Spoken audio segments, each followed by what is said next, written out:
বাঘকে যেমন তোমরা ভয় করো, সিংহকে যেমন তোমরা ভয় করো, অনুরূপ ভাবে তোমাদের ভাবিদেরকে, দেওরদেরকে তোমরা ওইভাবে ভয় করো।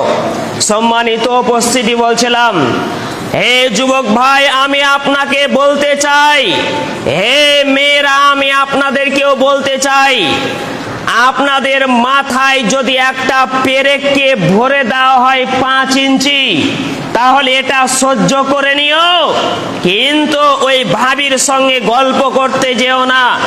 এইভাবে বোঝানো হয়েছে যে ওই পেরেকটা মাথায় বসিয়ে নেওয়া তোমরা মেনে নিও, কিন্তু তোমরা ওই ভাবির কাছে গিয়ে, দেওরের কাছে গিয়ে তোমরা গল্প করিও না। সম্মানিত উপস্থিতি, বলছিলাম, আজকে জেনা ব্যভিচার এমন ভাবে সয়লাভ হয়েছে।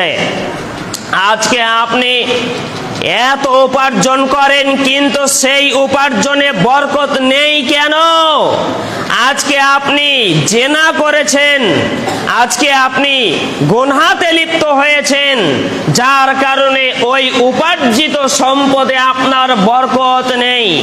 সম্মানিত উপস্থিতি, বলছিলাম, চলেন, কোন নারী পুরুষ যদি জেনায় লিপ্ত হয়, তাহলে তাদেরকে কি করা প্রয়োজন? আবু হুরায়রা রাদিয়াল্লাহু তাআলা হতে বর্ণিত, তিনি বলেন,